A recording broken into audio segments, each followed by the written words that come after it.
Well, good afternoon and welcome. My name is Sam McKinney, and I have the honor and privilege of being 19th principal at Upper Canada College.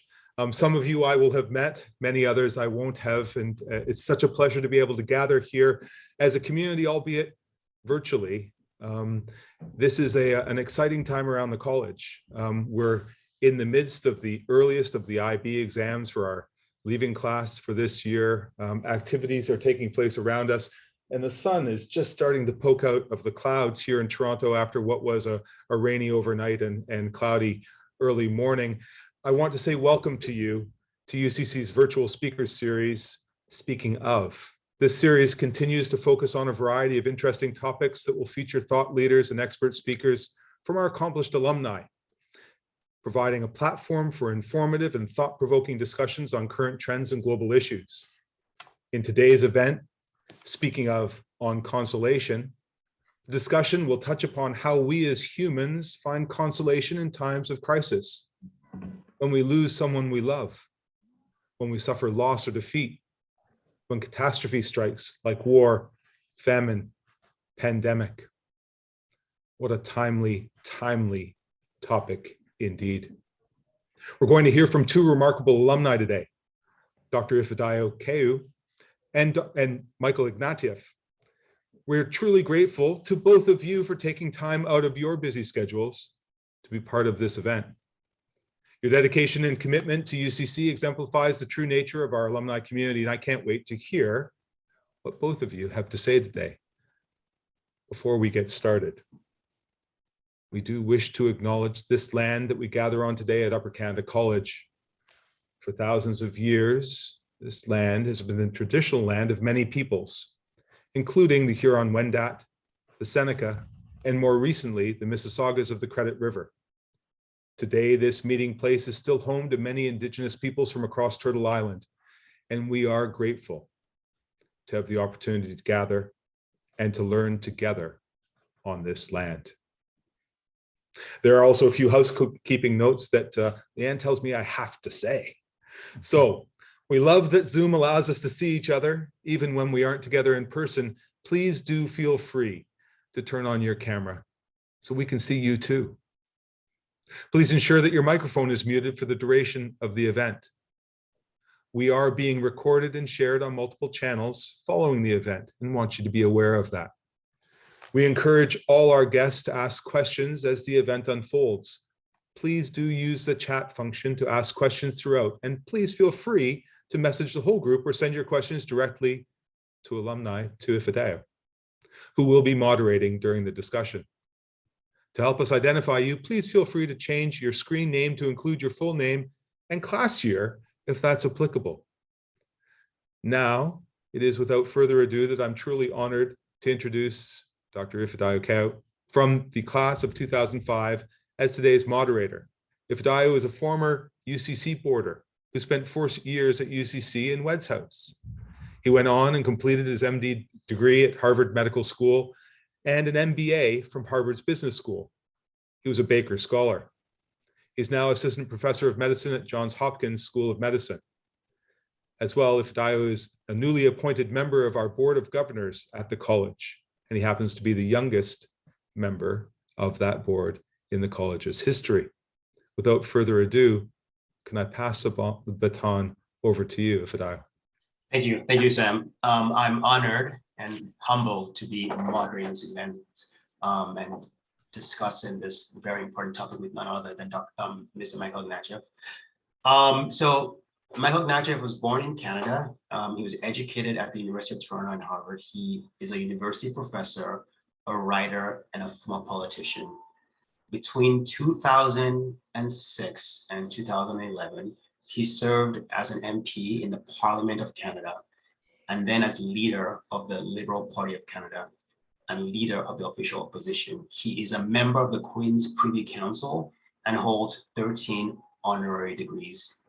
He served as the Centennial Chair at the Carnegie Council for Ethics in International Affairs in New York from 2012 and to 2015, and he was the Edward R. Murrow Chair of the Press, Politics, and Public Policy at the Harvard Kennedy School from 2014 to 2016. He was recently was until recently the rector and president of Central European University in Budapest. He stepped down at the end of July 2021 to stay as a professor in the history department. And this event was inspired by his latest book on consolation, Finding Solace in Dark Times.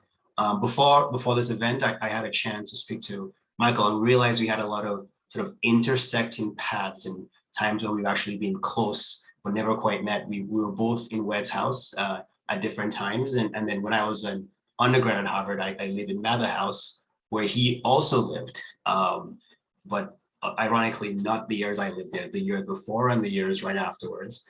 And so it's definitely a pleasure to meet him in this setting. So, let's dive right in. As Principal McKinney mentioned, please feel free to ask questions along the way. I think the best way might be to send a message to me through the chat function, and I can ask you a question. We're looking forward to hearing from both Michael and everyone else in the audience in this discussion. So, I mean, Michael, this is such an important book, I think, given recent events around COVID-19 and Ukraine. We've found that we've had to console each other and others. And I think the structure that your book has, where you kind of lay out how thinkers have thought about consolation, is both educational and also, I think, in itself provides some support and rigor to this topic. I'm kind of curious. I'd love to the inspiration behind this book. What motivated you to write a book like this? Well, Ifedayo, it's great to do this with you, and I hope we'll also get to your experience as a hospital doc, because you have to console and comfort people and do your job, people facing very tough times. Where did this idea come from? I think you get to a certain point in your life and you start thinking about how you've managed to overcome difficulty, sorrow, loss, and failure in your own life. So it's very personal, I think also in my case, it came out of an accident. I was asked to give a talk at a choral festival in Holland, in which they sang all 150 settings of the Psalms. I don't know about you, but I didn't know all that much about the Psalms, but I then spent a summer reading the Psalms and was just stunned by the wisdom and richness of this religious language. The difficulty I have, of course, is I'm not religious. I have a problem, so my starting question was, why is it that I am comforted and even consoled by religious language that makes me a promise I don't believe in?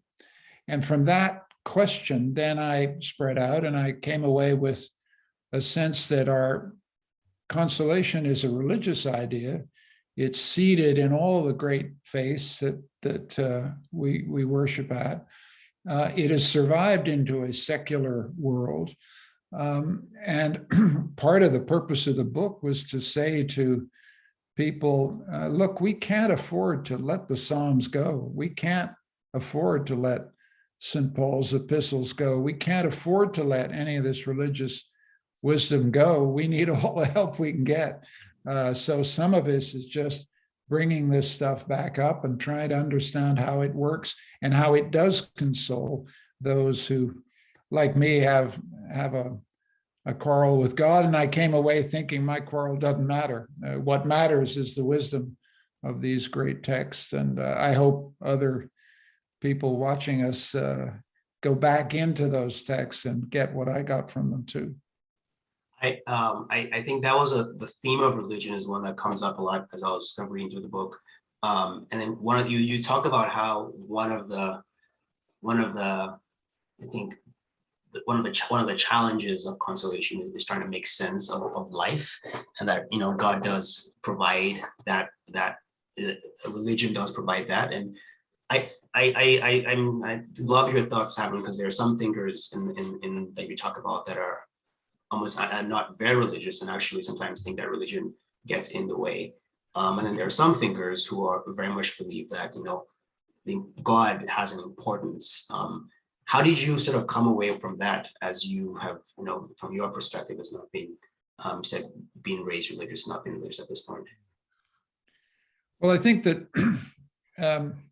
in a way, I'm resurrecting an old tradition as essentially a religious tradition for a secular age that, I think if you ask the people on this call, what do you do when you hit depression? What do you do when you hit loss? What do you do when you hit failure?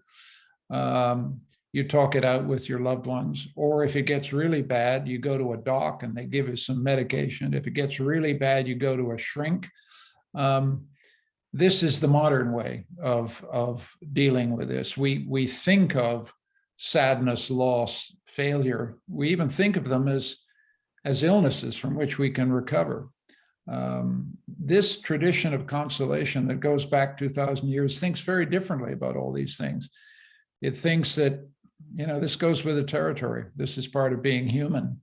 And there are a lot of things we have to endure that we can't change.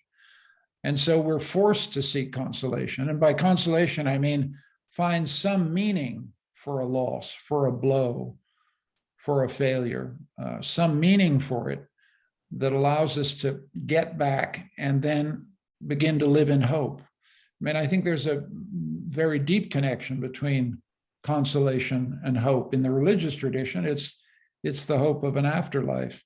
But even in the secular versions, we're always looking, I think, for some way to go on. To get personal for a second, just so I'm not dealing in abstractions. When I lost my mother and father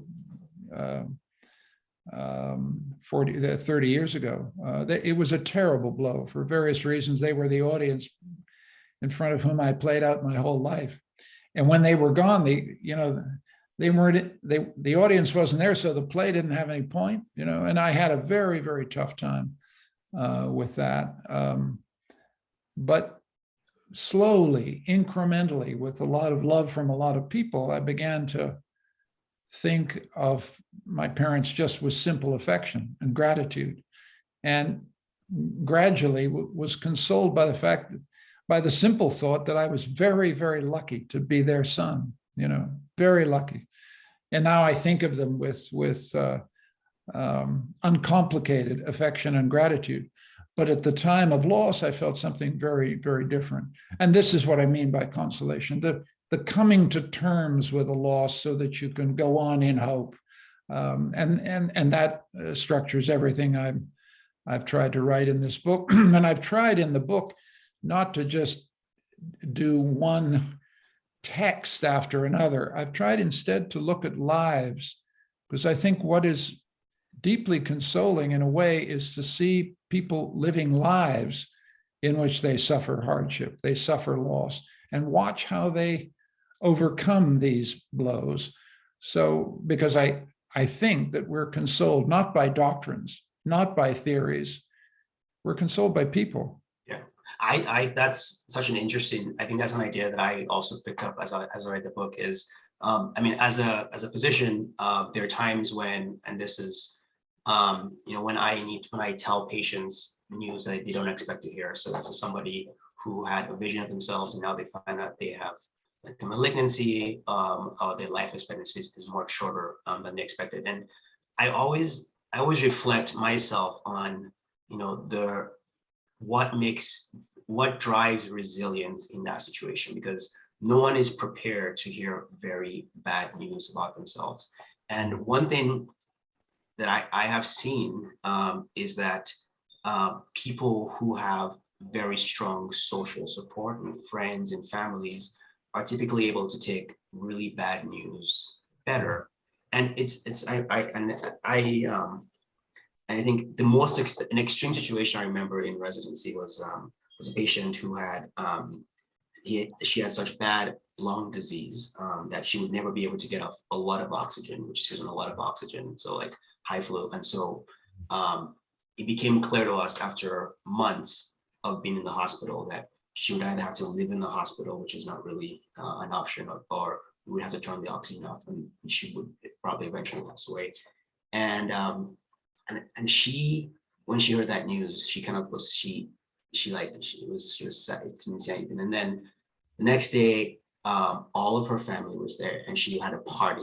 She had a party with her children and her family members, all around this. It was, I think it was one of the few times in the hospital I was overwhelmed with emotion. Like, and I wonder your thoughts, because there is something for, dealing with hardship alone. And you talk about like the Stoics and like Marcus Aurelius, and there's a sense, at least maybe in our culture, that if you can bear things alone, you'll get over very difficult times. But there's also much to be said for, being with other people to help you through difficult times. How do you sort of reconcile that in challenging situations?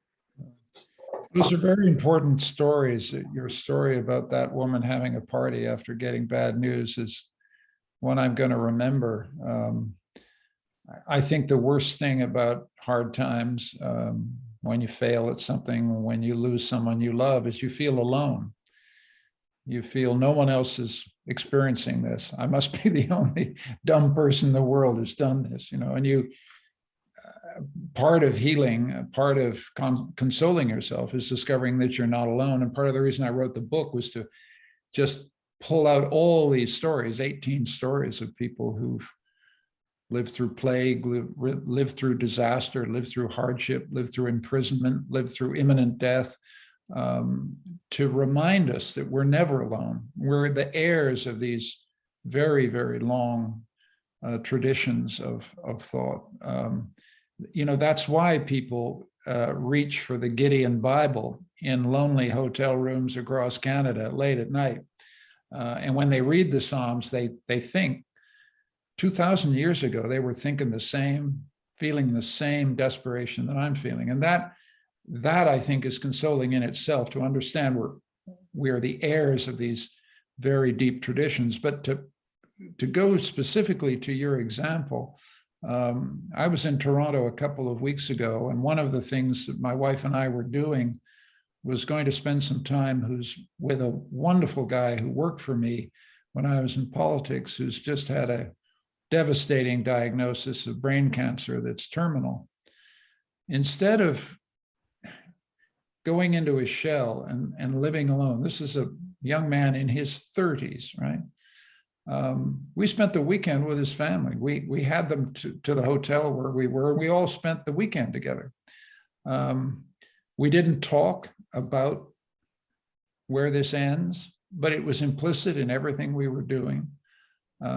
There were tears, but this sense of solidarity, this sense of being together, that we would not let this guy go through this alone, is, I think, fundamental to how human beings help each other.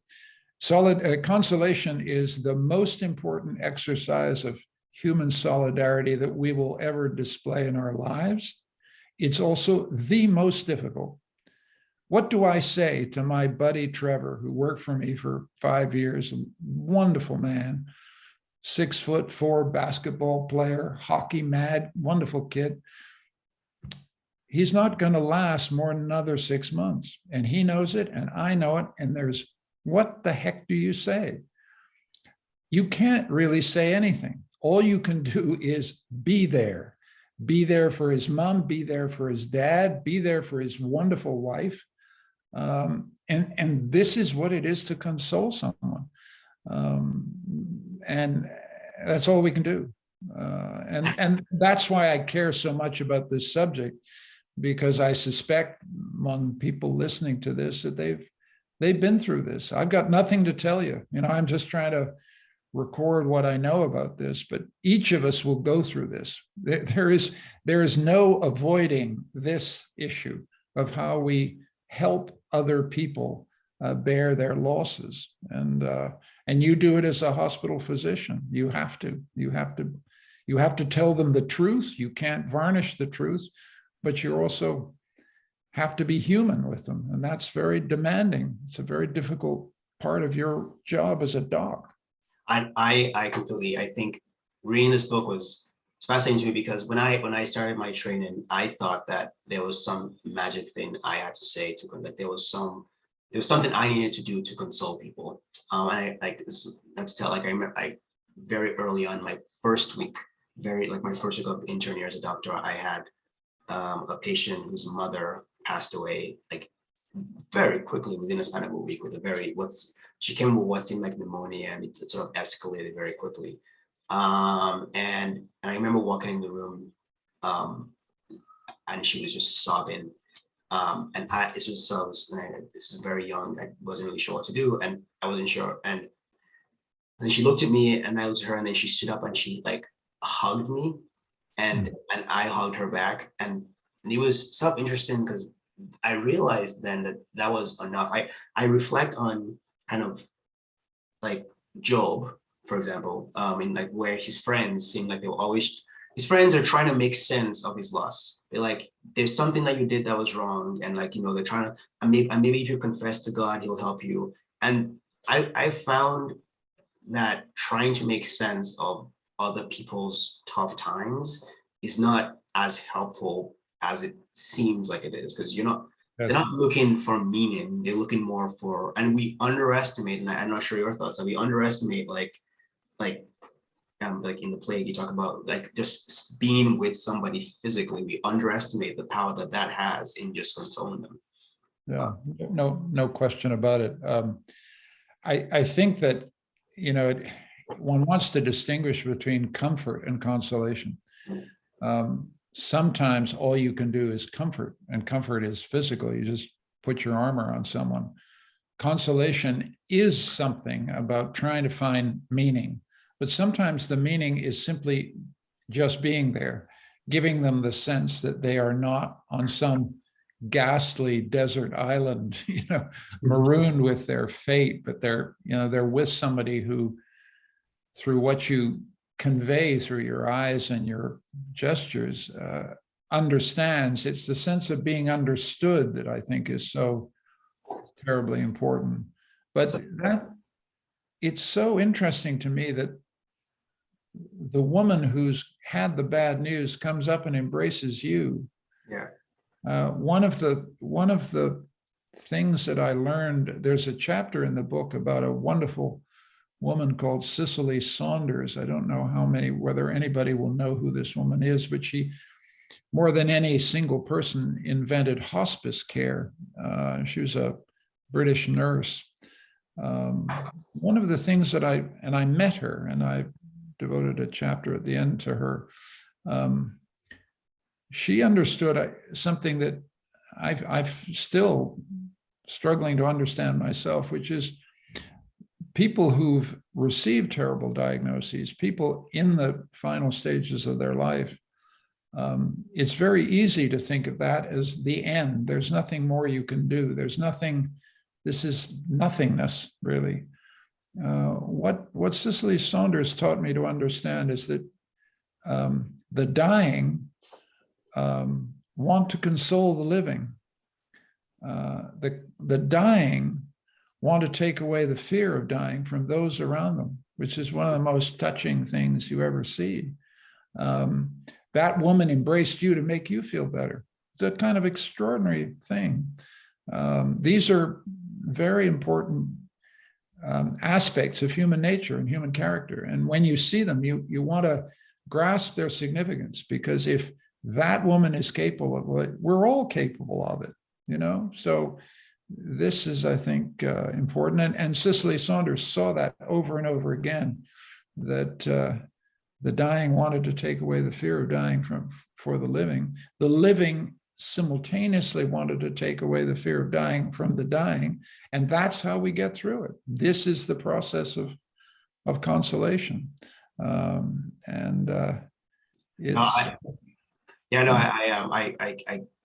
loved the section. I mean, I think part of the other thing I saw in that, when I thought about that, was this shared meaning that we're both going through, we're both experiencing something challenging.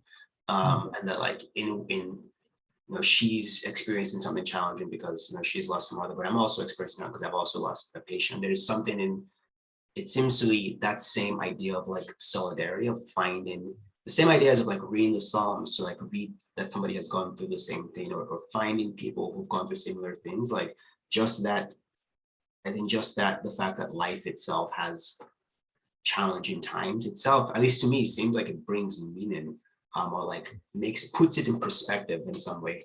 Oh, well, getting that perspective is terribly hard. Consolation is about finding perspective, not only for the brute fact of death, but also for things like failure. I wanted to talk a little bit about failure because Upper Canada prepares you for success, and God, I've been terribly grateful to the school for how it prepared me for success. But it also ought to prepare people for failure. I've had some failures, some of them spectacular in public. And there, the issue with Consolation is you go into a hole you don't want to talk about it or face it, but you have to live in public, so you eventually feel you want to share these experiences. But the key thing here is truth. You say to yourself, and I'm sure many of you on this call will know what I'm talking about. You say after something hasn't worked out the way you hope, you say, well, I gave it my best shot. And then in the privacy of when you're shaving or when you're going to bed and taking off your makeup, you think to yourself, really? Did I really give it the best shot? When we deal with failure, we're wrestling with the truth, just as when we're dealing with diagnoses, we're wrestling with the truth. Can I face the truth? What this young doctor, this Ignatieff has just told me is a truth I'm finding really hard to accept. Well, it's also the same with failure. How can I accept the truth that I may have given it my best shot, but my best shot wasn't near good enough, I do think part of education is not only preparing kids for success, and I hope Upper Canada always will, but also preparing them for failure. It goes with the territory. It's part of the deal. It's part of what we've signed up for. And it's not so bad, by the way.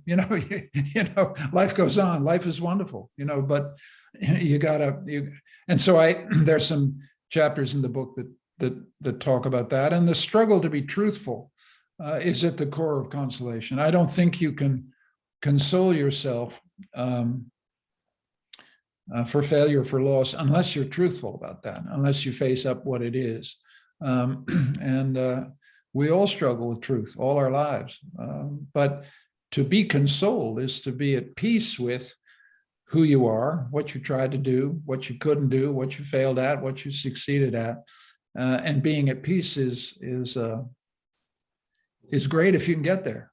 How much of that, I think that I've also faced, I think everybody at UCC that goes through school at UCC that's very competitive, and also I think pushes you to have very big dreams.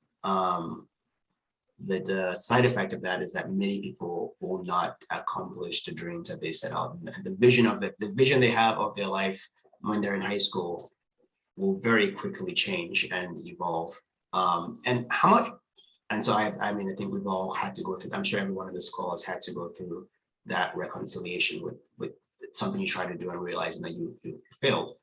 I'm curious how much of that you think is just time? Because that's something that comes up as well in the book, is that a lot of authors say that, time is really the best way, that one of the things that heals a lot of wounds is just waiting. And like with time, you look back and the thing you thought was a very big deal, the beat in like a test in high school you thought was the biggest failure, now like 20 years later, you're like, well, what was that class?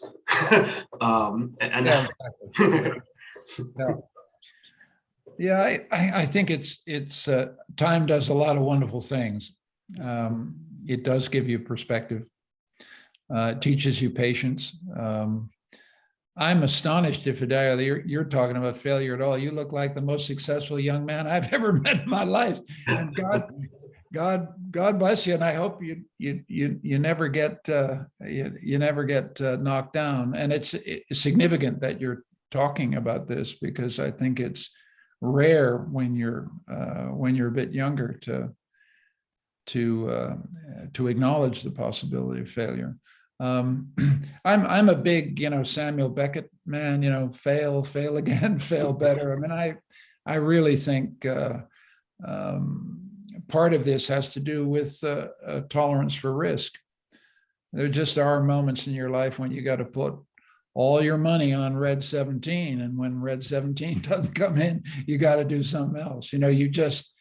It's about living your life full on with a willingness to take risks that may not come out. So it's not only dealing with failure, it's also being willing to take risks and being willing to pay the price. A lot of, I think, where consolation comes in here is understanding very early on, you pay the price for everything. You pay the price of success. You pay the price of failure. Everything gets paid for in this life.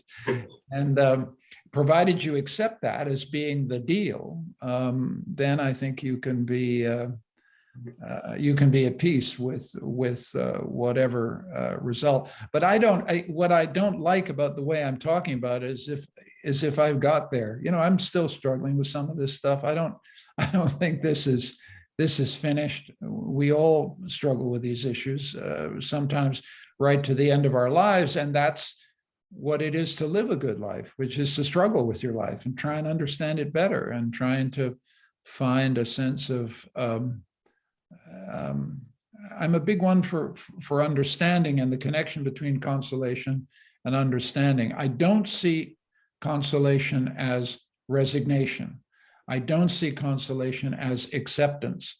I see consolation as understanding something, coming to terms with something, preparatory to going on and doing something else. I mean, it's this constant connection to hope that I think is decisive. And some of the stories I tell in the book are instructive. The Václav Havel, the great Czech playwright and activist who was in prison for 3 or 4 years, spent 3 years in the 1980s struggling with a sense that he had failed and betrayed his own dissident movement. Well, 9 years later, he's the president of his country. And one of the reasons he's president of his country is that he fought with himself in that prison cell to come to an understanding of this failure, this betrayal of his principles. And that then connects consolation with forgiveness. Sometimes you have to forgive yourself for messing up, for betrayal, for failure. But honest forgiveness is very difficult. We all want easy forgiveness, but the true forgiveness is very hard. So all of this is connected and murky and difficult stuff. Nothing's more important. I think that the thing that resonated with me, one of the things that resonated with me when reading your book was the idea of taking ownership for your entire self, like the successes and your failures, and like seeing yourself as almost having, I think, compassion for yourself as somebody who's kind of gone through life and has done their best. And sometimes I feel to the point you made about like me being successful, which I think is like very flattering, and thank you. But there's such a push in our society to always present this perfect version of ourselves, especially with like social media and like all these ways in which you can create a persona, and it's, I think, becomes harder.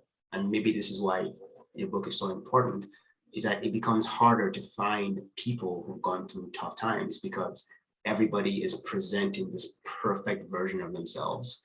And so you can't find, so you begin to think that like the times when you struggled are like anomalies, or like the anxiety you have about things you're doing are anomalies, because no one is writing a resume with applied for 10 jobs, got 1. They just put the 1 job they got. I don't know what you think about that, like our society and how we think about failure. Well, I'm interested. We're talking about this at a session with people who've been to Upper Canada. I never quite forget that my name is up somewhere in 1961 or something as a prefect, or a steward. When I was 16 or 17, I thought that was the biggest thing that had ever happened to me in my life. And it affects you because it gives you this sense of being special, being privileged, not in the economic sense, but privileged in some deep psychological sense. And I think one of the things that you learn, especially when you write about a book about consolation, is that nobody's privileged, actually. Nobody escapes the realities of life. They may put on a good game. Fidelio, you were saying that, the people always, they only talk about the job they got, not about the 12 rejections they didn't get. Yeah. But you scratch very successful people, and if they're honest enough, they'll say, they're struggling to keep an even keel. They're often hiding very difficult secrets. Nobody gets a privilege of escaping the difficulties of life. Sooner or later, it catches up to you. You pay full freight for everything. Is my deep sense. And I think it's one of the dangers of a great place like Upper Canada, and I want to again say how grateful I am, is you don't want kids to come out with a sense that they're floating on air, that they've got some kind of free pass through the midway of life. They've got this free pass that just every time they touch this pass to the door, it opens, right? Because there's some doors that the pass will not open, right? That's the point, and so thinking about consolation takes you into a reckoning with life. And I had some great teachers at Upper Canada, almost 50 years ago, and I'm sure the thing that I learned most was losing on the soccer field, losing in hockey. Discovering I was a pretty terrible hockey player. The losing, I learned more in a way from losing when I now look back than I did from the winning. I like the winning, by the way. I'm as competitive as ever. I don't want to, I want us to train kids to want to win, to care about winning and not be ashamed of winning. I just don't want any kid to think, well, I won when I was a teenager and now I'm going to win for the rest of my life. That is, I think, a danger that great schools have to manage with their kids. But now I'm straying into Sam McKinney's job, and that's not a good idea. But I think that this is this is why it's so important to have tuned in, and also is to hear the advice you have, because I think that people will listen to someone as accomplished as you, and the advice you have both from your life and the work is something that people are eager for. And I don't know if there's how you would frame almost a perspective in life that's informed by the fact that you're gonna fail, but you're also gonna succeed.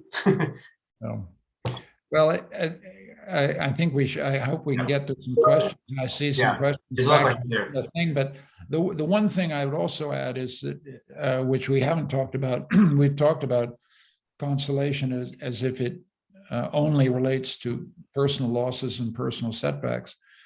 The other dimension of consolation, of course, is we're living in very, very scary times, and we're living in a time in which history seems to have lost its meaning, and in which the order that Canadians assumed was kind of set in granite has cracked apart.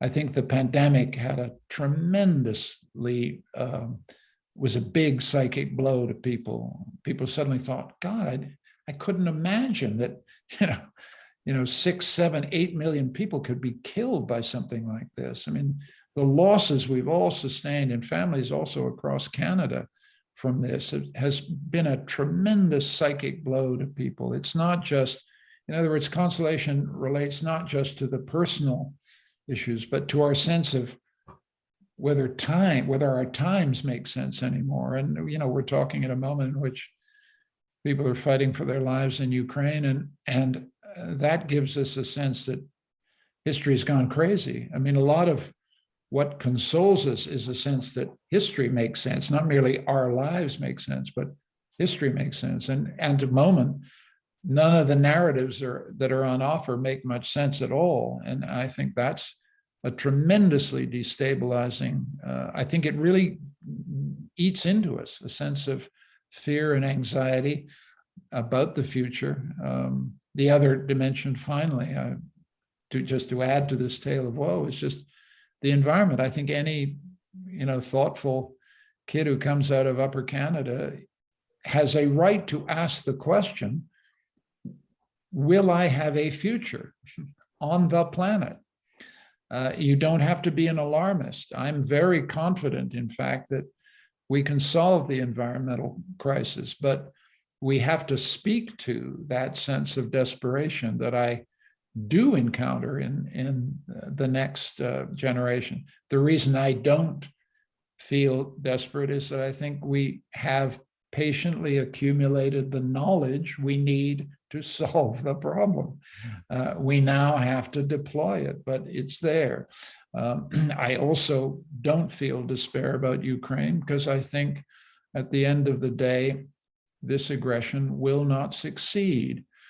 But we've got an awful lot of rebuilding of the world, and until we do, I think people will feel unconsoled. They will feel anxious, fearful, frightened about the future, and that's terrible for us. We need some new narratives of hope, no question about it. Now, I have a question here from Sanjeev, which I think is very interesting. He speaks about, you know, he says one of the problems we face here is that almost seems to be this disconnect between our lives right now, and maybe this also links with the environment and many other things, where we understand globally that there's a problem, but the people who are suffering or who are going through the tough times are very removed from us. It's either like a future generations, or it's people in Ukraine who are an ocean away. What are your thoughts about that disconnect between us and the others? Well, I just think that it's now impossible to maintain these moral and social distances, partly because of media. You see the bodies lying in the streets of Bucha, a suburb of Ukraine. You see them. You see them in the black bags. You can't escape it. You look at the forest fires in British Columbia in the summer and you feel fear, because you've seen forest fires not only in British Columbia, but you've seen them in Greece and you've seen them in California. You think to yourself, this adds up to a picture. And so we're not far away from it. We've got it right in. And I think that's terrific. I think everybody's down on social media, everybody's down on modern media, but the immediacy, the directness with which we encounter the misery and unhappiness of others keeps us awake, keeps us aware that we're all in this, we're literally all in this together. And so I feel that in Canada. I mean, Canada is the most international place in the world. You know, huge percentage of our population are of Ukrainian origin, just to take that example. So it's a family affair. This is intimate. This is personal for millions of Canadians. So I don't think our problem is we don't care and it's all offshore and it's far away. I think we've got a different problem, which is we just don't know how to make sense of this at the moment. Right. And as a question here from Kirk, which is, you know, what is the role of politics and the government in improving mental health challenges associated with people who have diminished capacity for consolation? So is there a role for the government in consolation, especially among those with diminished mental capacity? Well, I'm hesitant to give government a role here.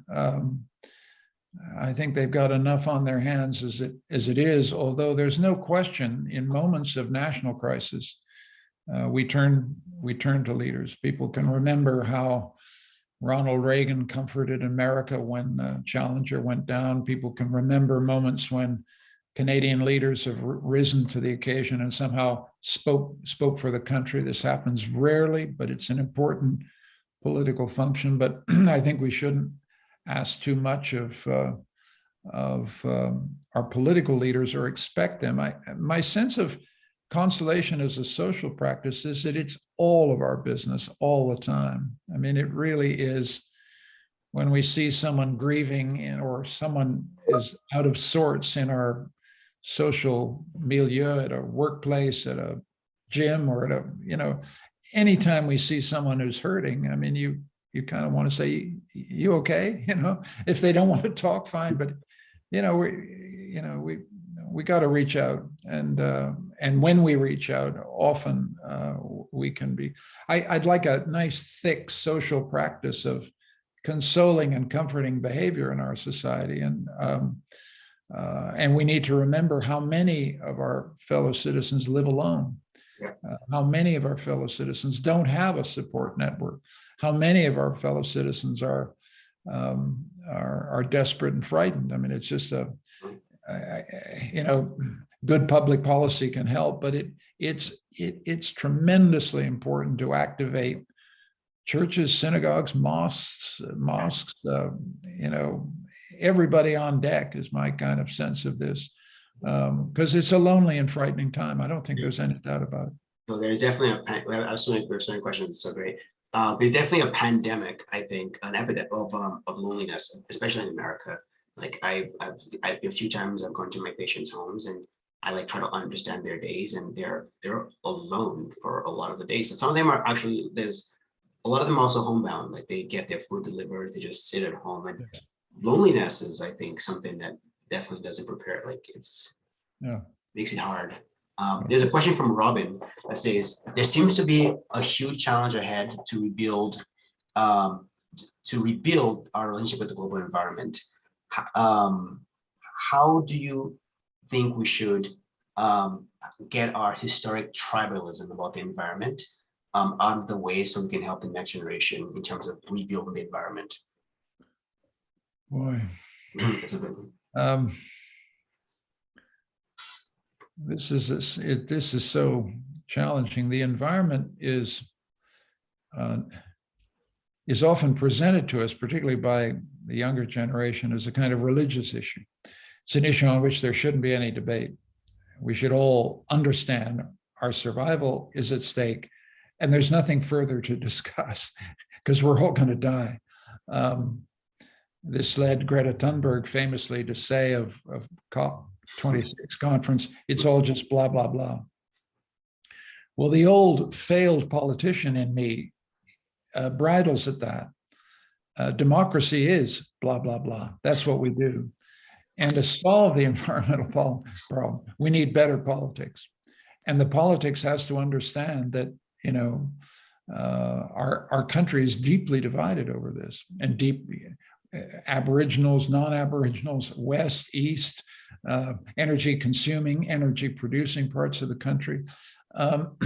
And in a way, for Canada, the environment is the national unity challenge of our time.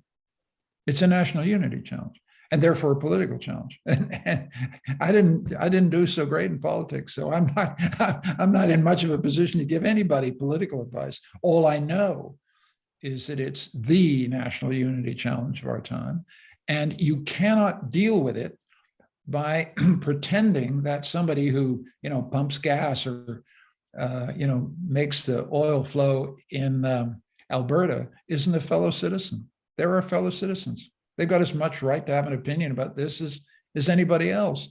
And nobody comes with a halo around their head. We all have to sit in the room and figure out the compromises we need to make. And the hour is late, and all the international indications are that Canada is not doing a very good job at all. Yeah, and then I have a question here. It kind of touches on something we discussed earlier, which is So going back to consoling other people.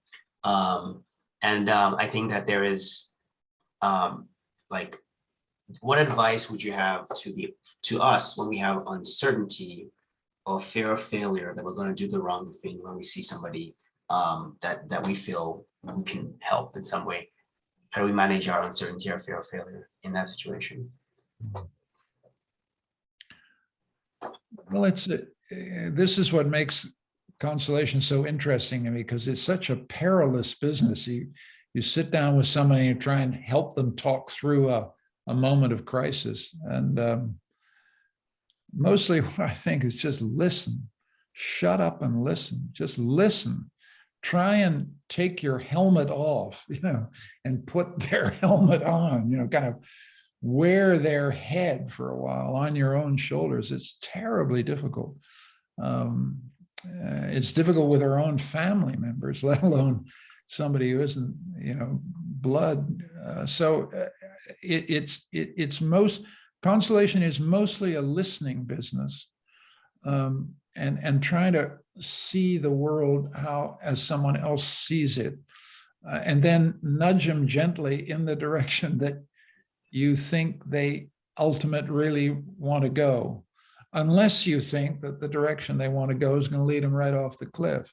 Sometimes, very rarely, because I'm a teacher and I sit with young people all the time and they come and talk to me about their life plans, very occasionally I can say, if you do that, you're going right off the cliff, kid. Just don't go. Most of the time, my counsel is just listen, and then nudge them in the direction they've basically already decided to go, but didn't have the guts to admit to themselves that they wanted to go. Do you know what I mean? Yeah. So it's kind of that. And I think also, one of the fundamental teaching roles is to take away the fear of life as best you can. I'm so grateful to the teachers I had who took away the fear a bit, who said, stop being so frightened of this, just go for it. What's the worst that happens? You fall on your face and make a damn fool of yourself.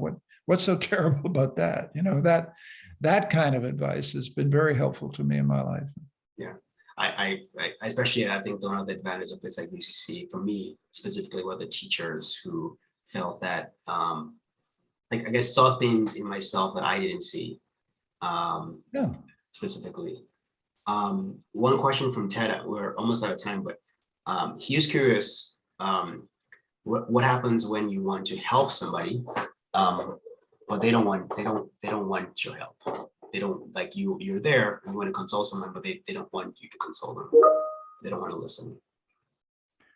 This is a real issue. I have to say I'm living it at the moment. I have a relative who's in hospital and I want this person to do something. This person doesn't want to do it. Human beings are sovereign. You have to respect even what you think are bad choices ultimately. And getting back to consolation, I think one of the most difficult aspects of this is to understand that there are certain forms of suffering that leave people inconsolable, unconsolable. It's a part of human life we have to give a great deal of respect to. There are forms of suffering you cannot recover from. There are some mistakes you can't come back from. And this is also part of life. But I do feel very reluctant to impose choice on people, except if they're going to immediately do irreparable harm to themselves that you could prevent. But, a guy who doesn't want to go into a care home is not going to go into a care home. You can't make him. He's just not going to go. Yeah. It's in his interest. He's not going to touch it. And you just that's part of what it means. That's the difficult business of respecting other human beings. It's extremely difficult to respect them when they make terrible, lousy choices. But that's the challenge of being a doctor, is that people make right there. Yeah, absolutely. You must know a lot about that. People make very bad decisions, and we say that they have, as long as they have capacity, which I think is a very cynical way of looking at life sometimes, but it's as long as they have capacity, they can make bad decisions. Like I had a patient who was trying to use vitamins to treat her, to treat a medical condition that wouldn't be treated by vitamins. And I was sort of not sure how to react in that situation. Right. There's a question here I think is so interesting that we should before I think a lot of what you said is based on it's a perspective of a world where people want to help each other. People want to console others and people want to be consoled, but a lot of problems we face in life is because of people who are not necessarily good. They're like, you can be betrayed, they're narcissists, and how do you navigate that view of the world where people they don't always have your best interests at heart? Oh yeah, look, I'm not a social worker. Stay away from bad people. Stay away from people who don't listen. Stay away from people who don't seem to hear you, who just are so self-obsessed they can't focus on you. Stay away from bad people. Spend your time with good people who seem to listen, who seem to be open. Life is, you got to do triage here. There are some people, and we all know who they are, who are your business. You've got no choice with them. You got to look after them. You may not like them much. You may not, but they're your family or they're your closest friends, and you've got to be there for them. And I think it's that sense of responsibility.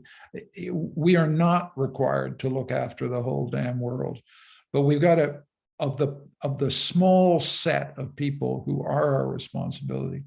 This is serious. This is life's business. You got to be there, whether they're your children, whether they're your parents, whether they're the people who you've been with all your life. You got to be there for them, and that's all. I don't want to extend people's responsibilities farther than is reasonable, but I do want to take responsibility for those people and to put at the center of that responsibility, consoling them when life is hard for them.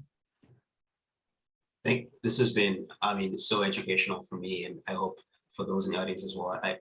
Your perspective has been tremendous. The words you've said, about we definitely seek consolation from different avenues during times of despair and failure, and the balance between finding this peace inwardly and from others, from our friends, from our community, and is I think something that you've touched on and sort of expanded upon in a way that's been very educational. And thank you so much. We're almost out of time, but thank you for sharing your message of hope.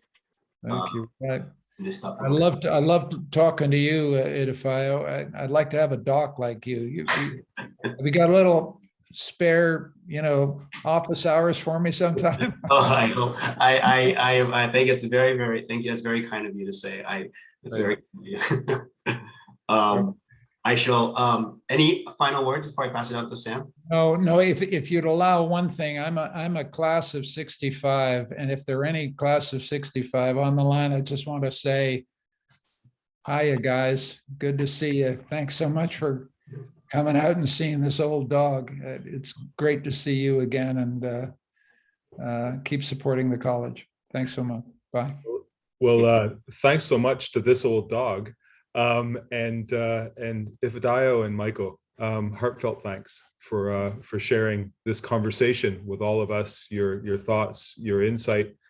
Michael, I wonder if I could ask, if you were to offer a very perhaps simple piece of advice to students who are here at the college, is there something out of Consolation that you might offer? Boy, oh boy.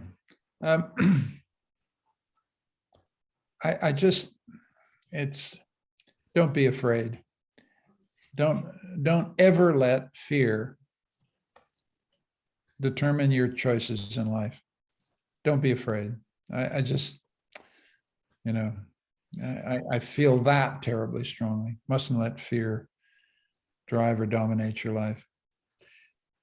Thank you for offering that. And if you'll allow me, I'd love to share that with them at an appropriate opportunity in the future.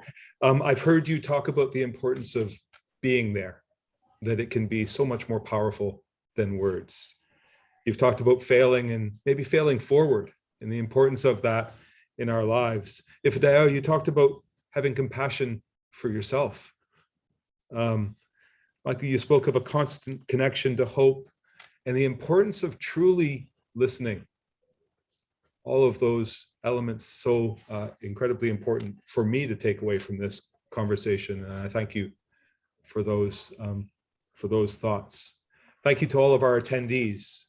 It is so great to see so many of our alumni, parents, colleagues, and indeed even a student on the call. This series is about community connections, diverse perspectives, innovation and learning. It's fantastic to see the discussion and questions and opinions in the chat and those beautiful messages of thanks and appreciation coming through just now. If indeed this has been a conversation that you have valued as I have, I'd invite you to show support for UCC's mission to provide transformational learning by considering a charitable donation to the UCC Annual Fund.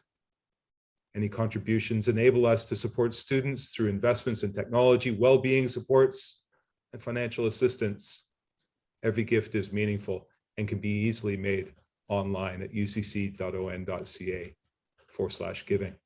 With that, to everyone attending today, thank you so much for your time, and thank you for your continuing interest in and through the college and in remaining connected. Ifdao and Michael, thank you. Take care. Thank you. Thanks.